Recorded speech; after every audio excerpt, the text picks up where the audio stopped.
Alors ici on fabrique tous les ustensiles de cuisine et on va aller voir dans l'usine comment ça se passe.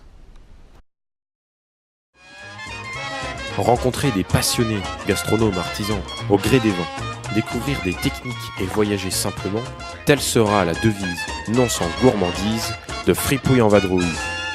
Alors voici les étapes principales pour fabriquer des couteaux aux forges forésiennes. Donc, on découpe d'abord des petits tronçons, ensuite on les presse, on sort le couteau, donc avec la mitre et la soie qui est en fait la signature du forgeron. Donc ici on voit 3 crans d'un côté, 2 crans de l'autre. Et après on a différentes étapes pour obtenir le produit fini. Donc avec du meulage, avec des finitions, des vérifications. On a aussi la signature ici. Et donc en tout, on va avoir à peu près 6 opérations de forge, une dizaine d'opérations pour obtenir le couteau, et après 3-4 opérations sur les vérifications, les contrôles, la signature, etc.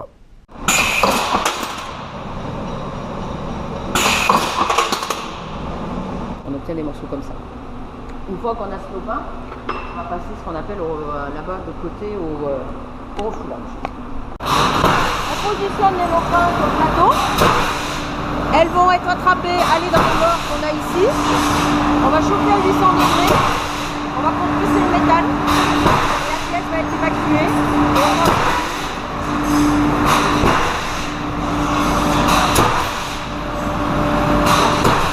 Voilà, pièce coulée. Donc on a le métal suit une certaine courbe de façon à avoir quelque chose d'homogène. Les lopins sont mis dessus. Et là, on va dans le four. Une fois que le four est à température, l'estampeur va prendre sa pince, va venir attraper le lopin et va venir le positionner ici. Voilà. Donc le lopin de base, il peut être comme ça. Et là, en finale, voilà ce qu'on a obtenu. D'accord. Donc le principe d'une électrode, on va prendre une n'importe laquelle, voilà, celle-ci. On va avoir ce qu'on appelle une partie qui va être une ébauche et une partie qui va être finie. Pourquoi finie? Parce que les dimensions sont légèrement plus réduites. Et après, on va avoir le marquage de notre soie. La soie qui est ici, l'écran, c'est notre marquage propre. Bon là, c'est le marquage d'un client. Mais en temps normal, notre marquage à nous, c'est comme ça. On a 3 crans qui sont d'un côté et on a 2 crans qui sont de l'autre. Puisque là, c'est pour faire un seul outillage. Donc ça, c'est le marquage forge forésienne. Tous les couteaux qu'on démonte, s'ils n'ont pas 3 crans et 2 crans, ça veut dire qu'ils viennent d'ailleurs. Et c'est comme ça qu'on sait la marque du forgeron. On va voir l'enfonçage. Voilà, attention à la tête. Hein. Là, on a un outillage qui a été enfoncé. Donc on a rentré dedans, je l'avais l'électrode, c'est parce que j'en ai fait. On a rentré dedans progressivement le métal de façon à creuser pour former la lame de couteau. Donc ensuite, on va faire ce qu'on appelle les pentes, on va dessiner notre lame et on va faire tout le reste. Sachant que nous, en forge, le plus important, c'est la mitre. La lame qui est plate, qui est plus épaisse sur le dos que sur le tranchant. Le tranchant, il est à fleur. Ouais. Et le dos, on sent qu'il est marqué pour pouvoir avoir le... Merci. On a plus le démarquage de façon à bien, quand on va forger et la lame et le tranchant. On n'aura pas des pioches. La méthode italienne est de forger à plat. Nous, on va forger avec nos pentes, comme cette pièce-là. Voilà. Le dos est plus épais que le tranchant. Donc on dessine dessus et on vient vers toutes les pentes avec les pièces. Voilà notre outillage pour les tiers, par exemple. Là, il a dessiné sa lame. Et après, on voit qu'on a des creusements ici. Ouais. Alors ça, c'est par contre, c'est ce qu'on appelle les ramasses métal. D'accord. Pour éviter que la matière fuit et part dans tous les sens, on vient bloquer la matière à des endroits pour qu'elle fournisse aux endroits où on veut. Voilà, donc on l'a des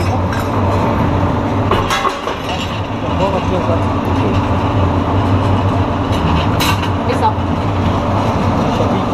Donc on va venir mettre les pièces là-dessus, comme ça. Ça va percer. Et une fois qu'on aura percé, qu'on va avoir les trous, là il n'est pas dessus, on va passer au fraisage.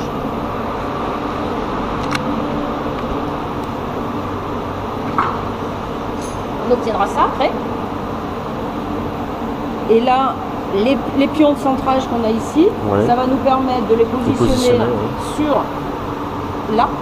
Et la fraise qu'il est en train de régler va venir rectifier la partie là et la mettre bien plate. D'accord. Et dès qu'elles sont à température 260 degrés, 10 degrés suivant le temps de maintien, on va les enlever.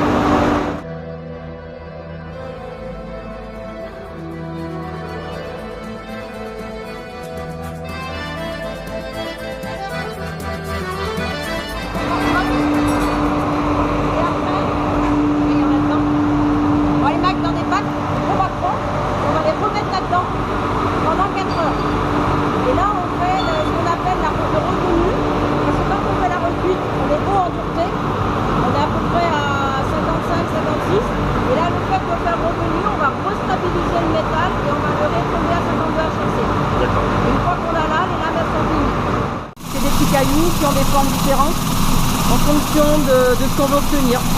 Voilà. Et on va faire tourner les rotatifs et circulaires pendant 6 heures de façon à enlever tous les traits d'émission et à avoir une pièce qui est pratiquement raffinée. Voilà. Ouais, c'est net. Et là on vient patiner. Alors c'est la même opération que si on voulait enlever du métal. À part en fait sur une seule pente.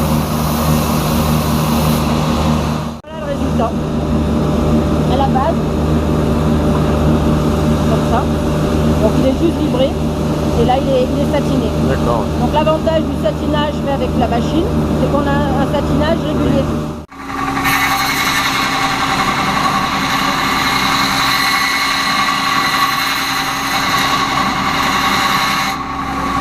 Chaque machine va venir faire un mouvement comme ça en avançant et en reculant de va-et-vient sur les pièces pour pouvoir les polir. Alors on va avoir des cotons blancs, des cotons jaunes, on aperçoit. Le jaune c'est de la cisale et le blanc c'est du coton lustrant. On raye avant de relustrer derrière. C'est un peu bizarre mais c'est comme ça, c'est pour donner un meilleur brillantage d'oignon. Et dès qu'on a fait ces 4 postes, les lames elles sortent, elles sont brillantes, elles sont prêtes à être contrôlées. Nous on fait notre marquage nous-mêmes, c'est un marquage électrochimique.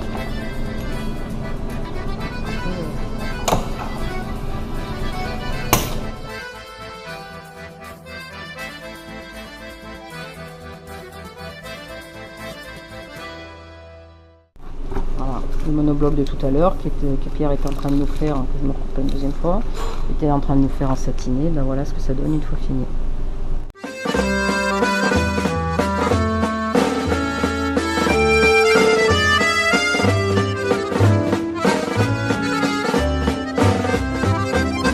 Donc ici on a 4 types de couteaux. Les couteaux découpés, le couteau forgé avec la soie qui arrive jusqu'ici, le couteau monobloc et le couteau forgé avec du bois. Donc on voit bien la différence. Dommage que vous puissiez pas tester, mais on sent bien la différence entre les différentes lames et aussi au niveau du poids. Entre ces deux là, c'est pas du tout la même chose.